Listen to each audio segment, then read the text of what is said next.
Eu tinha um assunto para tratar, eu não sei se de repente ele pode ser um pouquinho mais longo, é de uma pergunta que me fazem constantemente na internet. E eu tinha exatamente separado isso para comentar hoje, lá de Malaquias capítulo 3, que fala de dízimos, fala de ofertas. Aí a gente monta assim um trabalho, sabe o que eu faço? Quando as pessoas vêm me perguntar isso de novo, eu anexo o arquivo e mando para ele, já não dou mais resposta. Tem aquele tempo de ficar digitando, cato os textos bíblicos e tal, já mando de vez. E quando a pessoa volta assim, mas eu não entendi, opa, então não tem mais jeito. Já nem dou mais resposta, excluo de vez e pronto. Lá em Malaquias, no capítulo 3, no verso 6, diz assim: porque eu, o Senhor, não mudo. Por isso, vós, ó filhos de Jacó, não sois consumidos. Desde os dias de vossos pais, vos desviastes dos meus estatutos, e não os guardastes. Tornai-vos para mim, e eu me tornarei para vós outros, diz o Senhor dos Exércitos. Mas vós dizeis, em que havemos de tornar? Roubará o homem a Deus? Todavia vós me roubais e dizeis, em que te roubamos? Dos dízimos e nas ofertas. Com maldição sois amaldiçoados, porque a mim me roubais, vós, a nação toda. Trazei todos os dízimos à casa do tesouro, para que haja mantimento na minha casa. Provai-me nisto, diz o Senhor dos Exércitos, se eu não vos abrir as janelas do céu e não derramar sobre vós bênção sem medida. Por vossa causa, repreenderei o devorador, para que não vos consuma o fruto da terra. A vossa vide no campo não será estéril, diz o Senhor dos Exércitos. Todas as nações vos chamarão felizes, porque vós sereis uma terra deleitosa, diz o Senhor dos Exércitos. Veja bem, praticamente no começo do texto, no verso 7, está escrito: vos desviastes dos meus estatutos. Estatutos são as regras, são os mandamentos de Deus. E depois Deus, através do profeta Malaquias, com uma palavra bem direta, ele vem e toca num assunto central, que é o assunto dos dízimos. Então Deus fala que vos desviaste dos meus estatutos, e depois fala que do que ele está se referindo nesse estatuto são os dízimos. Então os dízimos fazem parte dos estatutos de Deus. Dízimos fazem parte dos mandamentos de Deus. Estatuto de Deus é algo que tem que ser cumprido, é algo que não pode ser driblado, é algo que não pode ser maquiado ou ser cumprido, por exemplo, em parte, pela metade, 1/10 ou 1/8, não pode. Estatuto é aquilo que tem que ser cumprido, e você nunca cumpre um mandamento pela metade. Não tem como cumprir o mandamento pela metade. Se você sai com o seu lixo pela manhã para jogar no latão de lixo da Columbe, que fica a 50 metros da sua casa, aí você vai caminhando com a sua bolsinha de lixo, chega lá, quando você está a 40 metros, faltando 10 metros para chegar no latão de lixo, você larga o lixo ali naquele caminho. Você cumpriu o propósito? Tem muita gente que faz assim com os estatutos de Deus. Não, eu não cheguei a fazer tudo, né? Estou falando de forma geral. Não cheguei a fazer, mas pelo menos eu fiz em parte. Não, para Deus o que é em parte não é nada. Para Deus o que é em parte não é nada. Você aceitaria dar uma ordem e vê-la cumprida pela metade? Você diria para o teu filho assim: olha, leva essa faca até a pia e corta lá um pedaço de pão. Aí você, quando chega para ver o trabalho que você deu a ordem, você vê a faca em cima da pia, mas você não vê o pão cortado. A sua ordem foi cumprida? Você não vai chamar a atenção? Às vezes você não vai se irritar. Estou dando um exemplo assim, bem simplesinho, uma besteirinha, né? Então, ordens têm que ser cumpridas por inteiro. Imagina um general dando uma ordem para um soldado: Um exemplo das coisas que eu sei que acontece por dentro do quartel aí. Ô soldado, fulano? Pois não, capitão. Ó, tá aqui a chave do meu carro. Lava o meu carro, tá? Bate os tapetes, limpa a mala, limpa tudo. Porque você sabe que soldado no quartel, já que nós estamos em guerra, eles servem de empregado para os maiorais, né? Todo mundo sabe disso. Você vê soldados treinados para a guerra varrendo rua. Soldados treinados para a guerra pintando muro, fazendo calçamento no meio da rua. E a nação pagando. Que absurdo! Mas deixa isso para quando eu for eleito. Então, irmão, aí o camarada, vou agora ver o que o soldado fez do meu carro. Aí ele vai lá, olha tudo, o carro por fora está todo limpinho. Quando ele abre, os tapetes estão sujos.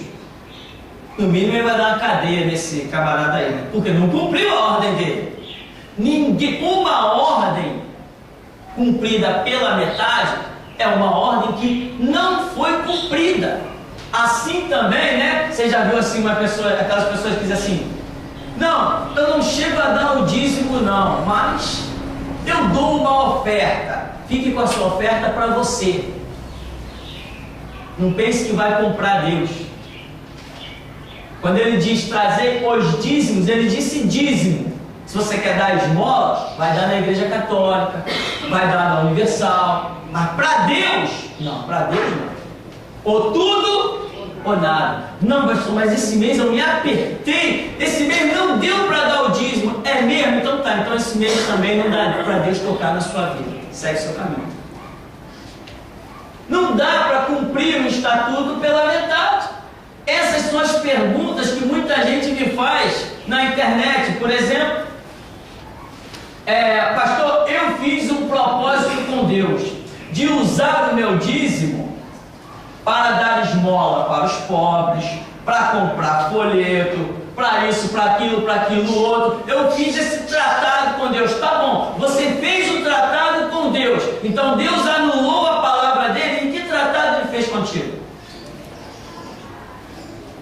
A Bíblia diz que só quem pode tocar em dízimo é sacerdote. Você é um sacerdote? Pastor, todos nós somos sacerdotes. É mesmo para ministrar no altar? Todos somos sacerdotes para ministrar Cristo Jesus, mas para tocar nas coisas do altar. Você tem liberdade de abrir aquela caixa ali de dízimo? Você tem liberdade de vir aqui pegar esse microfone? Você tem liberdade de pegar esse púlpito? Então você não é um sacerdote como eu sou um sacerdote. Somos todos sacerdotes, estamos todos debaixo do mesmo sangue. Mas eu nunca vi 2 Moisés, nem 5 Elias. Também o mundo teria sido transtornado, né? Tinha virado uma bola de fogo com 5 Elias pela rua. Ou quem sabe os 3 tupiraninhos espalhados pelo mundo.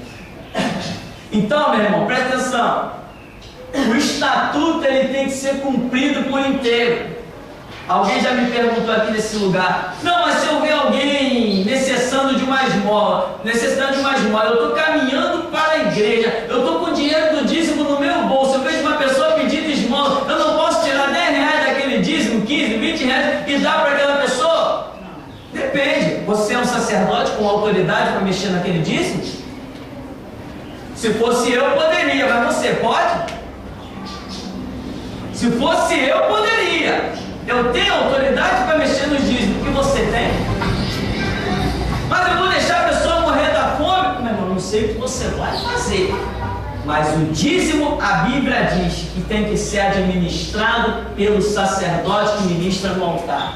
Lembra da nação de Israel que tinha uma tribo, a tribo de Levi?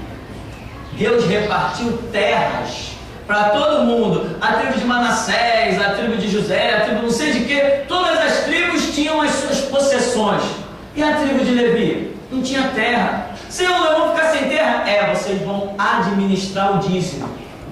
Ou seja, todas as nações iriam trabalhar, iriam plantar, iriam colher, iriam cuidar de rebanhos, iriam trazer os dízimos para a tribo de Levi. E eles administrariam isso no sustento da casa do Senhor. A quem tivesse que ajudar, a quem tivesse que dar esmola, isso seria uma tribo de Levi. Eles eram separados para ministrar no altar. Eram os descendentes de de Arão, Levi, Arão. Então, eles trabalhavam, as outras tribos trabalhavam, entenda isso, tá, meu irmão? O trabalho não é uma maldição. Algumas pessoas podem interpretar mal uma pregação que eu tenho aí, né? Acho que é as duas servidões. Veja bem, duas servidões. O trabalho, Deus disse, dentro de um contexto de maldição.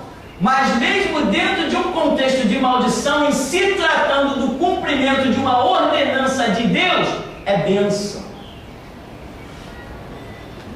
Dá para entender? Eu acho que é muito fácil, né? Então, aquelas tribos iam oferecer dízimo. De quê?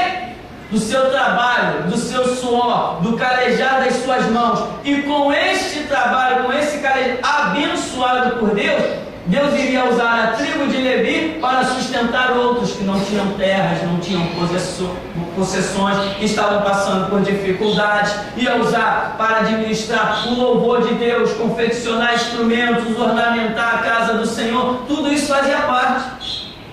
O templo de Israel, quando o Babilônia invadiu lá, estava ornamentado de ouro e prata. Sabe por que a Bíblia diz, olha, em verdade vos digo que não ficará aqui pedra sobre pedra que não seja derribada? Sabe por quê?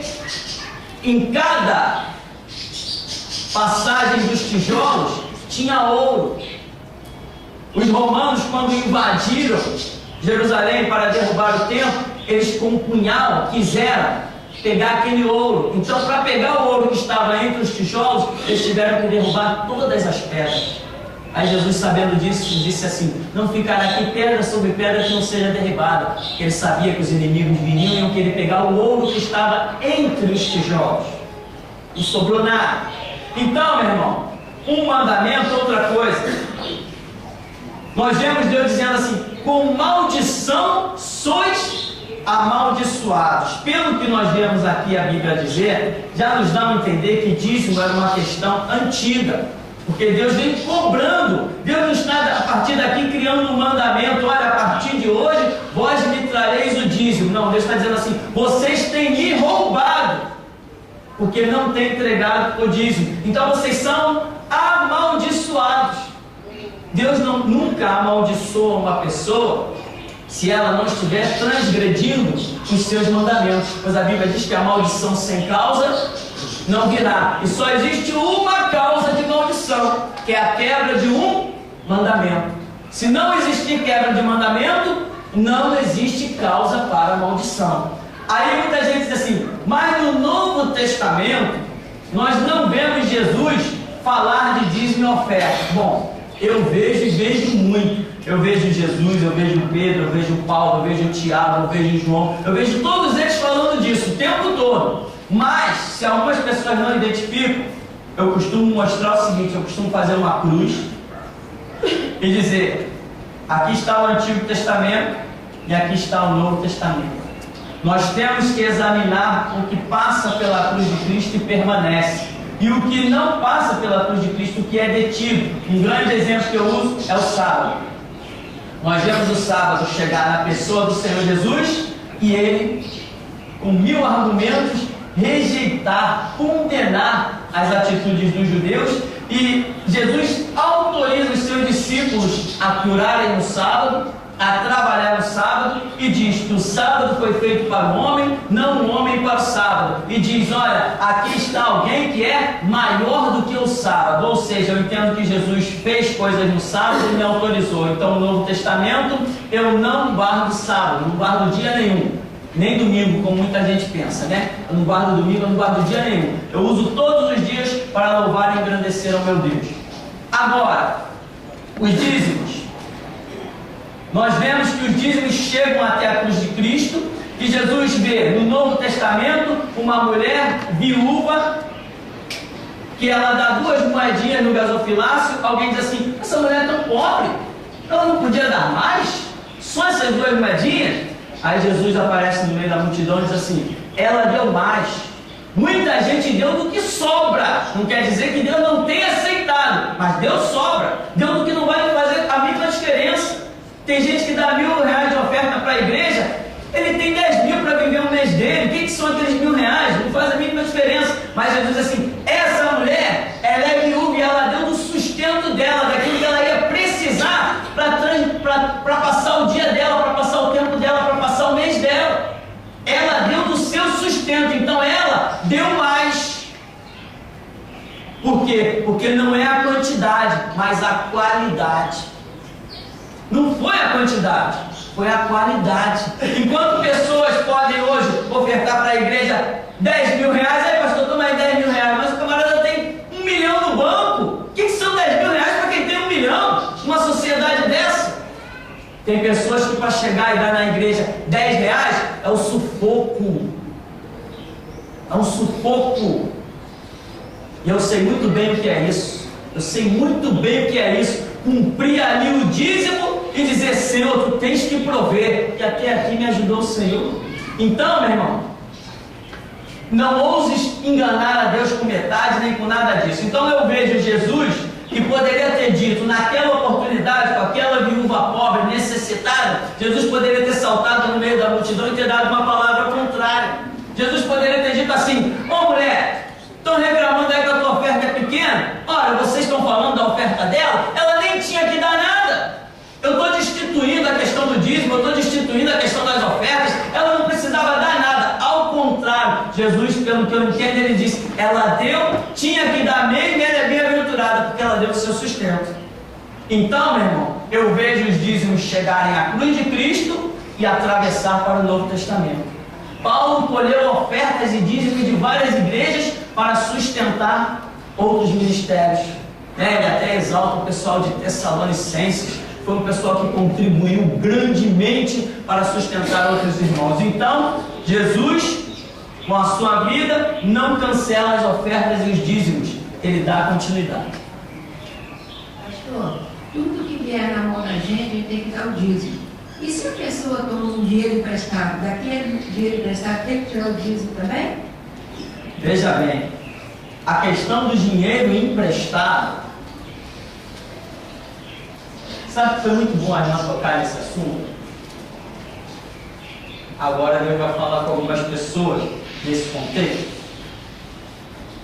Irmão, se você está tomando dinheiro emprestado, tem alguma coisa errada na sua vida. Amém? Tem alguma coisa errada se você está tomando dinheiro emprestado. A bênção de Deus não está na vida de quem toma dinheiro emprestado.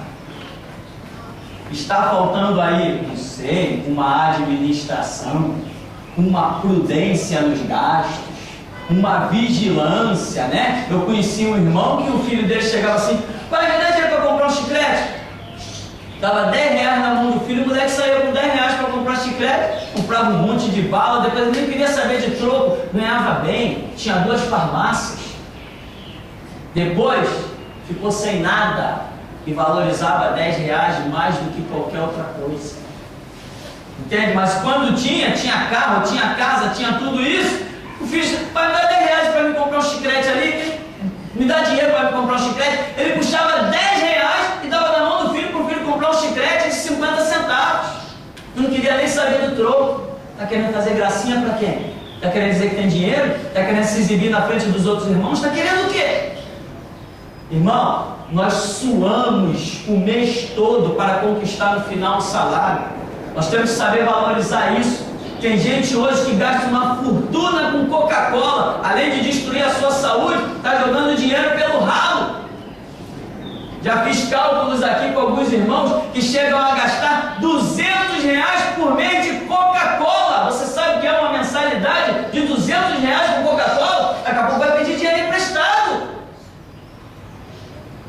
Uma vez eu estava fazendo um cálculo, meus filhos começaram, quase todo dia queriam hambúrguer. Hambúrguer? Tinha um hambúrguer aqui, vendia hambúrguer bem pertinho aqui, né? Quase todo dia queria hambúrguer e eu, na inocência, quanto é um hambúrguer? Ah, o hambúrguer era R$3, daqui a pouco passou para 5, eu falei, peraí, deixa eu calcular esse negócio direito. 3 filhos, vezes R$5, igual a R$15. Para e pensa se eu pagar hambúrguer todo dia para os meus filhos. Isso aqui dá o quê? É 30 vezes 15. 3 vezes 5, 15. 5 vai 1, 4. Eu estou botando a corda no meu pescoço. Se eu pagar hambúrguer para os meus filhos todo dia, eu tenho uma mensalidade de R$450 para os meus filhos comerem hambúrguer. Vai faltar administração. Eu vou passar a pedir dinheiro emprestado, porque a bênção que está chegando na minha mão financeira, eu estou jogando fora dos hambúrgueres, para ele enganar o estômago dele, deficitar a saúde dele. Está comendo aqui da hambúrguer com Coca-Cola, está destruindo a saúde dele, está criando um hábito alimentar horrível para comer hambúrguer com Coca-Cola. E eu estou jogando por mês R$450 na lata do lixo, praticamente. Falei, opa, tem hambúrguer sim, uma vez por semana. Meus filhos têm hambúrguer sim, uma vez por semana eles têm hambúrguer, mas todo dia não. Tem gente, irmão, que não percebe que está jogando dinheiro fora. Não vou nem falar do vício do cigarro, porque aí já é um vício. É um vício, cada um tem a sua luta para largar o seu vício. Se bem que tem gente que não está nem aí, não luta não, está tendo dinheiro. Ah, eu posso comprar, né? Então, meu irmão, veja bem. O ideal é que um cristão realmente nem peça o dinheiro emprestado. Existem momentos, sim, existem lutas, existem provas, existem momentos que Deus está tratando alguma situação e a pessoa pode até pedir o dinheiro emprestado. Tudo depende de um tratar de Deus, pode até. Agora, a rotina de pedir dinheiro emprestado significa que a bênção de Deus financeira não está na vida desta pessoa. Porque a Bíblia diz que em tudo quanto puseres a tua mão, Deus fará prosperar. Eu vou contar um pedacinho da minha história para você. Eu passei uma situação, irmão, difícil. E como todo ser humano, eu pensei em empréstimo, eu pensei em pedir dinheiro emprestado, pensei em mil coisas. E quando eu estava nessa luta terrível, com receitas de um filho para comprar 4 ou 5 remédios sem ter um centavo no bolso, sem saber o que ia comer no dia seguinte, eu parei no meu canto e fui falar com meu Deus. Deus, será que se eu pedir um dinheiro emprestado, essa vai ser a resposta, essa vai ser a solução? E de repente eu abri em Abacuque, e quando eu estava lendo em Abacuque, eu vi assim: ai daquele que a si mesmo se acumula de dívida. Eu falei, basta. Se tiver que passar fome amanhã, eu passo, mas pedir dinheiro emprestado eu não peço. Irmãos, nunca passei fome. Todo dia na minha mesa chegava aquilo que era suficiente para mim e para a minha família. E até aqui me ajudou o Senhor. Hoje eu sou uma pessoa que posso dizer, nunca pedi dinheiro emprestado. E tem mais, já houve dias que eu não sabia o que ia comer no dia seguinte. Passei meses inteiros comendo sim, arroz com macarrão e queijo ralado. Passei meses inteiros comendo isso, mas nunca pedi dinheiro emprestado, porque essa palavra colocou uma corda no meu pescoço. Ai daquele que a si mesmo se acumula de dívida. Eu falei, então, se é a tua palavra, o Senhor proverá. Eu sei que eu ando com o Senhor. E proveu. Hoje, nós temos uma casa para morar, eu não tinha nessa época. Nós temos carro para andar, eu não tinha nessa época. Nós temos tranquilidade, posso até pagar hambúrguer para os meus filhos, Coca-Cola, não todo dia. Todo dia. Então, meu irmão, procure ver direitinho, dobra os teus joelhos, fala com Deus. A bênção está chegando na tua mão, às vezes você analisa e vê que a bênção está chegando, o dinheiro está entrando. Você está trabalhando, o dinheiro está entrando, só que você não está vendo por onde que o bendito dinheiro está saindo. Você não está vendo aonde que ele está saindo. Ele está entrando, mas ele está saindo. Não está retendo, não está ficando nada aqui. É uma questão de quê? Prudência, revelação. Às vezes tem coisas dentro da nossa casa que ali trouxe uma influência maligna, você não sabe, um presente que você ganhou, uma coisa que você comprou numa loja dessas de Umbanda consagrada ao diabo, e ali existe uma artimanha do diabo minando a sua casa, minando os seus recursos. Isso aí também existe. Você faz uma oração, Deus revela qual é o problema, você se livra dele. O problema pode ser hambúrguer todo dia, mas o problema pode ser apenas uma coisa que tem consagrada ao diabo, que está lá dentro da tua casa e você não discerniu. Estou falando disso porque eu tive essas experiências também. São 25 anos de igreja. Então, meu irmão, essa pergunta foi muito interessante porque nos permitiu falar isso. Você não pode ser uma pessoa que vive pedindo dinheiro emprestado. Ora, Deus abençoa todo mundo, menos você. Deus prospera todo mundo, menos você. Por quê? Você é pior do que os outros? Uma vez eu estava numa igreja, para encerrarmos isso, eu estava numa igreja e a igreja é grande, revelações e mais revelações. Aí daqui a pouco veio uma revelação a uma irmã lá na igreja, uma profeta que estava à frente, e ela falou assim: tem uma pessoa aqui que está pedindo a Deus um aumento de salário. Quem é essa pessoa? Levanta a mão. Aí um irmão que eu conhecia, inclusive, levantou a mão. Aí ela disse assim: exatamente você. Você está pedindo a Deus um aumento de salário. Mas a bênção que Deus tem para você não é um aumento de salário. Deus hoje está te dando a bênção da prudência nos gastos. Você ganha muito bem. O que você precisa é saber gastar. Você não está sabendo gastar. Irmão, tem gente que vai no mercado, brincadeira, caixas de biscoito, caixa de refrigerante, caixa disso, caixa daquilo, e o básico, o sustento, o legume, a fruta, a carne, o frango, não vem nas compras. Entende? Então, você está prejudicando a sua saúde, você não está tendo uma prudência nos gastos. Hoje tem pessoas que chegam no mercado e compram R$800 de compra, meu irmão, que não dá para passar uma semana. Não tem prudência nos gastos. E a revelação, esse irmão na época ganhava muito bem. Era um dos irmãos da igreja que trabalhava numa multinacional, ganhava muito bem, que estava ali orando a Deus para ter um aumento de salário. E a palavra de Deus foi essa: não, Deus vai te dar uma unção, uma graça, para você ter prudência nos seus gastos. E a profeta disse assim: você ganha bem, só que você não sabe gastar. Você chega no mercado e fica perdido, você não sabe o que comprar. Amém? Então, a bênção de Deus muitas vezes está entrando pela porta, pela janela, por tudo que é canto, mas a gente está jogando ela lá no ralo do banheiro, no ralo da cozinha. Tem que saber isso também, né? Pastor, estou sempre no vermelho. Vamos orar. Pode ser uma maldição. Pode ser uma maldição. Sabe o que pode ser uma maldição? Tem um camarada aqui no bairro Santo Cristo.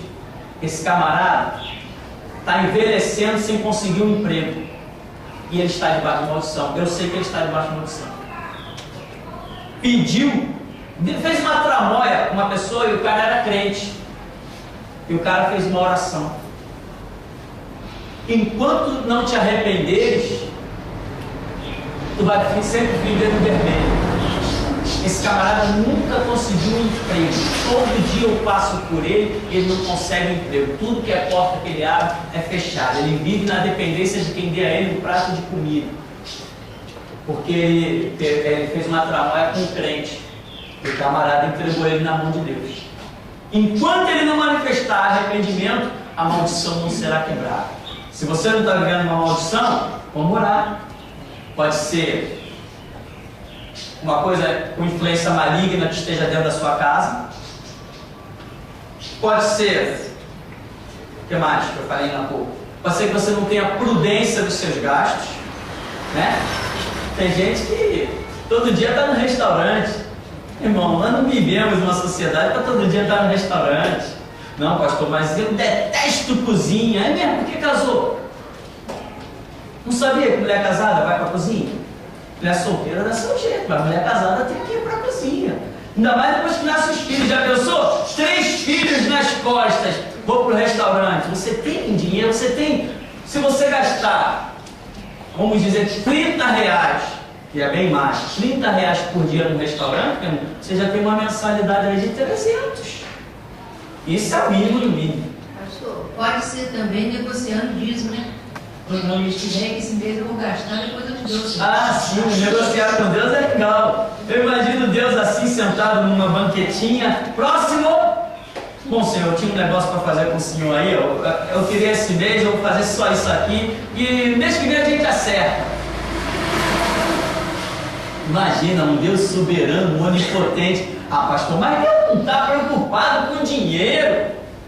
Vai querer dizer para mim que o Criador dos céus e da terra está preocupado com dinheiro? Não. Eu vou dizer que ele está preocupado com a obediência. Com dinheiro, não. Longe de mim tal coisa. Eu nunca vi Jesus pedindo esmola. Eu nunca vi Jesus na televisão dizendo: olha, por favor, contribuam aí, senão assim mesmo não tem como fazer a obra. Eu nunca vi Jesus fazendo isso. Nunca vi. Jesus precisar de dinheiro? 100 mil reais, de onde veio? Não sei, mas que está feito, está feito. Está feito, está feito. Então, meu irmão, Jesus não precisa de dinheiro, mas de obediência ele precisa. Amém? Temos perguntas ou encerramos?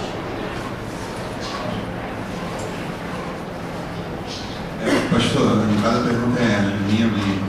Olha só, pastor, será que esses crentes assim, que são tão valentes, tão sábios, que arrumam assim 1000 pretextos para não entregar o dízimo a Deus, por que será que eles não contestam o que o Estado cobra por mês de tributo, que às vezes chega a 50 ou então até mais da renda dele? E o Estado, ele não dá um mandamento, o Estado é uma imposição dele. Por que será que ele não contesta o Estado e a Deus ele esnoba Deus? Então será que o Estado é digno de temor e Deus é palhaço? Justamente, né? O Estado é digno de temor. Não, se eu não pagar o meu IPTU, se eu não pagar, a Light vai me cortar minha luz, a SEDAI vai não sei o que, vai explodir o meu hidrômetro, e esse papo todo. Mas ela não tem a visão espiritual, de que se o espiritual dela vai mal, tudo o resto, meu irmão, vai mal, é um caos, é uma catástrofe. O que tem que estar bem em primeiro lugar é o espiritual. Então, eu posso até ficar sem pagar uma conta d'água esse mês, mas não posso ficar sem dar o meu dízimo. Ah, pastor, e se eu ficar sem luz, como é que eu vou fazer no escuro? Acende vela, mas honra a Deus e espere Ele te honrar. Porque a Bíblia diz: humilhai-vos debaixo da potente mão de Deus, para que a seu tempo vos exalte. Ou você pensa que eu já não dei dentro de casa, trocando tudo que é lâmpada para mais econômico, olhando muitas vezes: olha essa luz aí acesa à toa, apaga isso aí. Ou você acha que a gente não ensina as crianças: ó, entrou, acende, quando sair, apaga. Falou a primeira vez: ó, a luz lá que você deixou acesa. Na segunda vez já estão me irritando: olha, não é para esquecer a luz acesa. Não é verdade? Então, meu irmão, veja bem, se a gente economiza lá porque sabe que vai ter que pagar, por que eu não vou honrar também a parte de Deus? Eu tenho que honrar a parte de Deus. Se o meu espiritual vai mal, tudo vai mal, dá errado no trabalho, eu não tenho a graça, o discernimento, a revelação, o entendimento de como controlar as finanças. Tudo é uma questão de direção. Quantas vezes eu já entrei em lojas no centro da cidade para comprar uma roupa e olhava para a vitrine assim, aqueles vendedores chatos lá em cima, né? Bom dia, boa tarde, boa noite, não sei o que, eu ignoro o cara, fico olhando para a roupa e digo assim: Senhor, é aqui que eu devo comprar? O Senhor diz assim: não. Eu saio e vou para outra loja. Entro na loja, vejo aquilo que eu gostaria de comprar: Senhor, é aqui que eu devo comprar? Não. Eu vou rodando até ouvir sim. Normalmente o sim é o mais barato e é o melhor. Meu irmão, isso não é piada. É o mais barato e é o melhor. Uma vez estava um papo aí de roupas, né? As roupas da minha esposa e não sei o que. Alguém falou assim: caramba, esse vestido deve ser caro, né? Eu falo assim: R$24 ali na Rua da Fonte.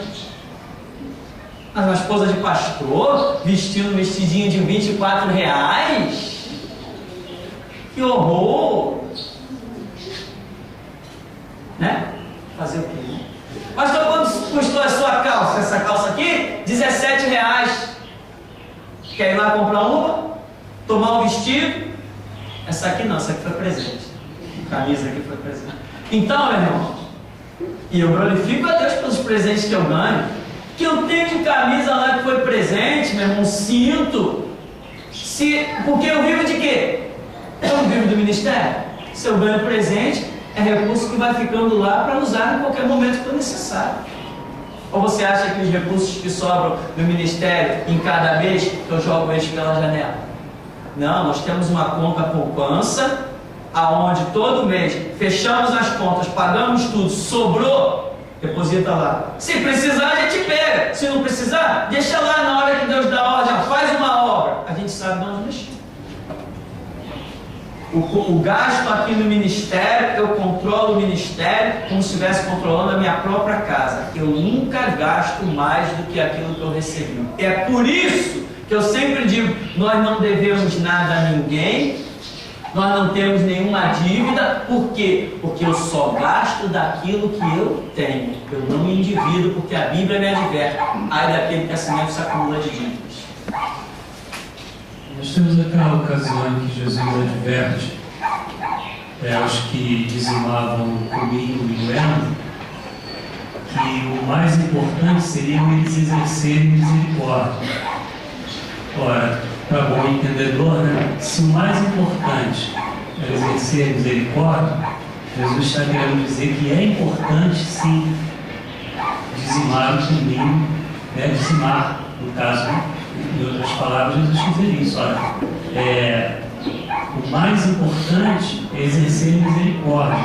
Em outras palavras, ele está dizendo, vocês devem sim dizimar o comigo e o endo. Em outras palavras, é isso, né? Exato. No próprio texto, quando segue mais um pouquinho, ele ainda diz assim: vós deveis fazer estas coisas sem omitir aquelas. Ou seja, vocês têm que sim dar o dízimo do entro, do cominho, da hortelã, mas não pode esquecer a misericórdia, o amor. Por quê? Porque muita gente batia no peito: Senhor, eu dou o dízimo de tudo quanto tenho, eu estou justificado com Deus. Não, os dízimos são uma parte dos estatutos de Deus, não é todo o estatuto de Deus.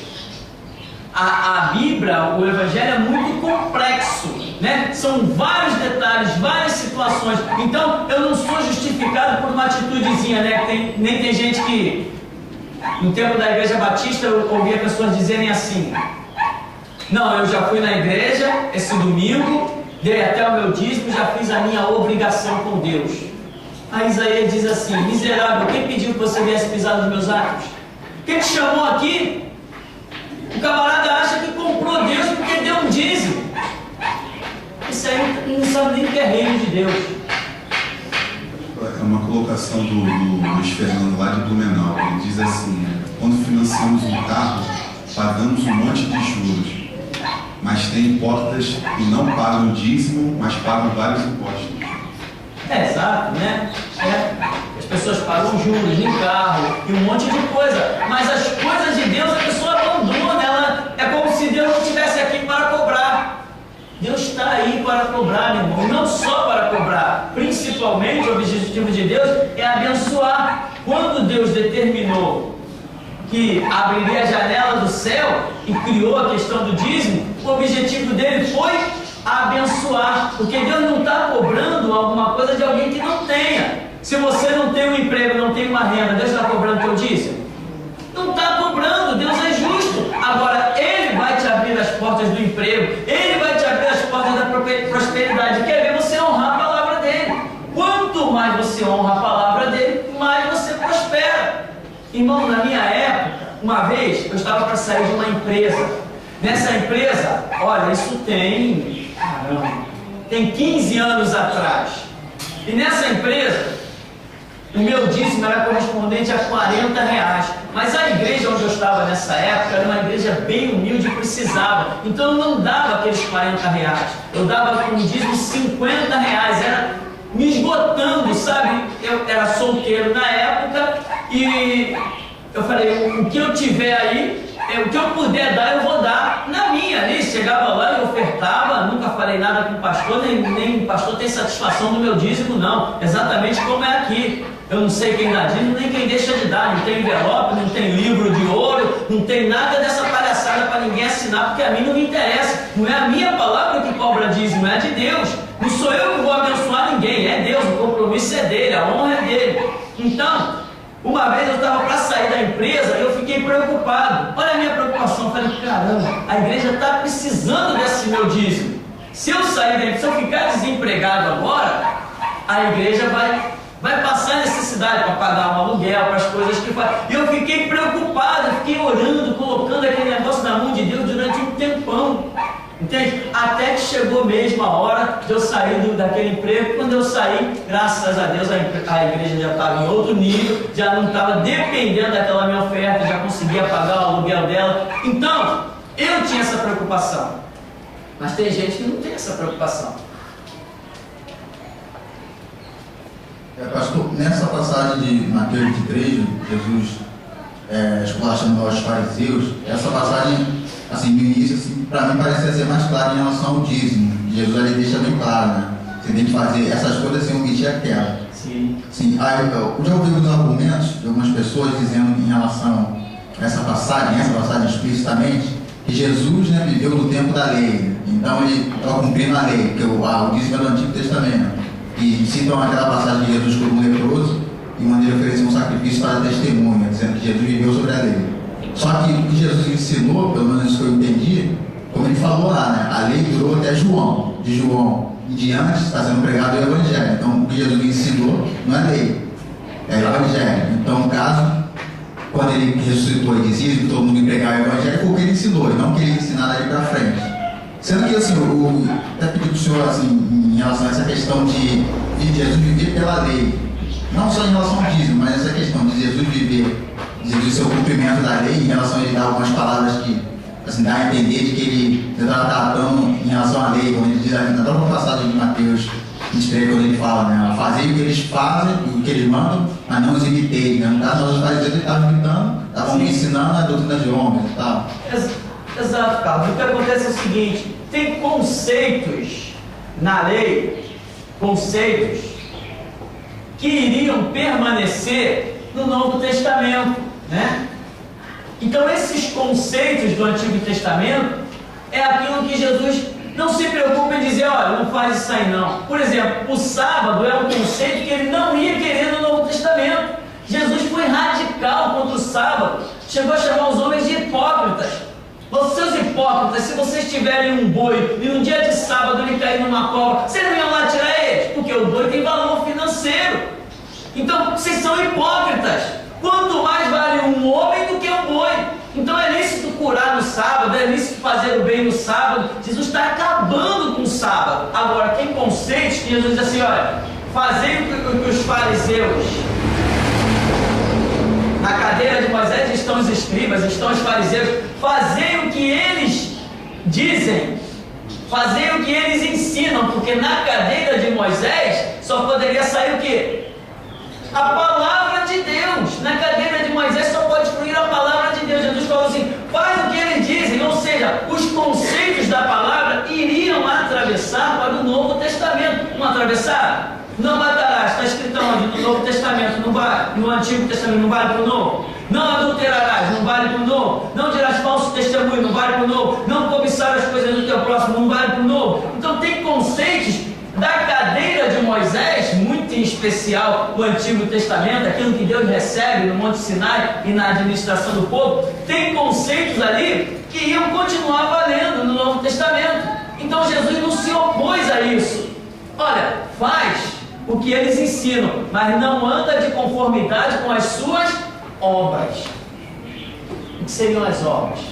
Aí já é outra questão. Jesus vê os ensinamentos que eles têm da cadeira de Moisés, mas olha as obras dele, não condizem com o que eles pregam. Então Jesus está alertando para os conceitos da palavra que permaneceriam, como tantos que nós temos visto aí. Agora, na questão dos dízimos, por exemplo, nós vimos aquelas vários detalhes, inclusive como foi dito mesmo aí em Mateus 23, né?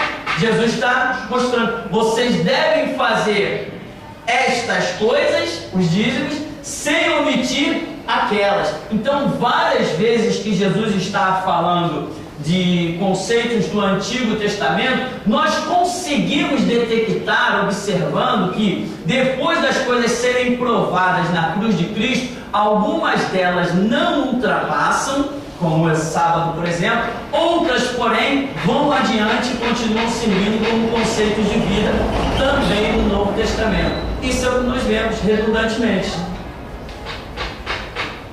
Tem uma pergunta aqui do Luiz lá de Blumenau, uma outra também da Sônia.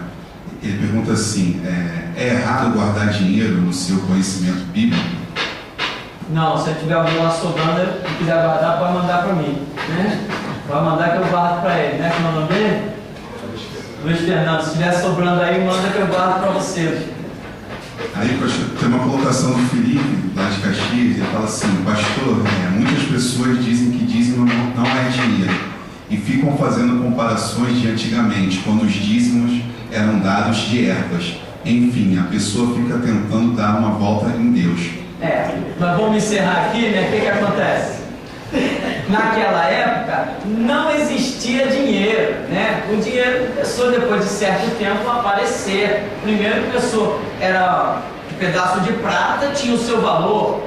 Um pedaço de ouro tinha o seu valor. Depois começou os homens a remodelarem o ferro. A era do ferro, chamada Idade do Ferro, foi uma era revolucionária, porque foi do ferro que se confeccionou armas e conseguiu criar grandes exércitos poderosos, com escudos de ferro, capacete, espadas. Então, em cada tempo vai acontecendo seus valores. Hoje nós vivemos a era do dinheiro. Cada nação tem aí o seu dinheiro. Os Estados Unidos tem dólar, no Brasil tem um real, na Europa tem um euro. Então, hoje, você tem um boi aí para ofertar? Quem tem boi?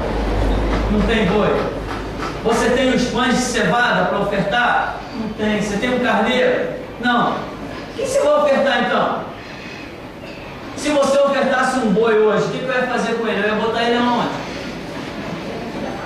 Pelo menos um churrasco dá para fazer, né? Está entendendo, irmão? Então nós temos que acompanhar mudanças lógicas. Então, bem como ele foi dito ali, alguns hipócritas querem dar uma volta em Deus, né? Não, na época dos dízimos não existia dinheiro, tá? Mas agora existe. O que era a transação comercial daquela época, o boi, a ovelha, a cevada, o trigo, hoje é o dinheiro, né? Alguém por acaso vai pegar um boi hoje para trocar num computador? Não, você pega dinheiro e compra as peças de um computador. Então, se a pessoa não é capaz, não tem a sensibilidade de ver uma mudança dessa, o que nós temos para ensinar uma pessoa dessa? Não tem mais nada para ensinar, né? Então, naquela época, se ofertavam outras coisas. Depois, as sociedades começaram a criar dinheiro, os domínios dos impérios, impor uma moeda. E hoje, graças a Deus, eu diria, né? A onisciência de Deus é tão tremenda, o poder de Deus é tão tremendo, que hoje, por exemplo, não adiantaria nós termos aqui muitos bois e muitas vacas. Nós precisávamos de dinheiro para pagar a internet e estar transmitindo o mundo afora.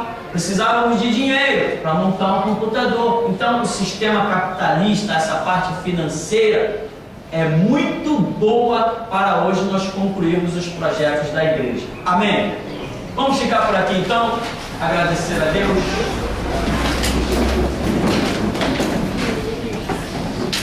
Amado Deus, Pai querido, nós te glorificamos por esta manhã. Ó Deus, pedimos que a tua bênção recaia sobre as nossas vidas, a bênção da administração que estava sobre José, ó Deus. Se naqueles 7 anos de fartura, José não tivesse tido a prudência de guardar o trigo em celeiros, ampliar maiores celeiros, ó Deus, quando viesse, ó Deus, o tempo da escassez, ele não poderia nem sustentar a si mesmo, que dirá sustentar toda a terra. Então dá também a nós a prudência de José, ó Deus, a administração, e faz com que tudo que as nossas mãos vieram a tocar, ó Deus, possa prosperar, e assim o teu Espírito vá falando em nosso meio, dirigindo, abençoando, coordenando os nossos pensamentos, nossos sentimentos, nossas atitudes, ó Deus, porque os mercados estão aí, ó Deus, mas nós devemos saber o que comprar, ó Deus, porque os supérfluos da vida, ó Deus, as luxúrias nos atraem, as falsas aparências. Por isso, ó Deus, nos dá a prudência de que loja entrar, o que comprar, como usar os recursos que o Senhor nos tem dado, porque certamente, ó Deus, a tua bênção nos enriquece e não acrescenta dores. E se temos andado na tua palavra, a tua prosperidade está sobre nós, ó Deus, e ela diz que nós, ó Deus, emprestaríamos a muitos, mas de ninguém tomaríamos emprestado. Ó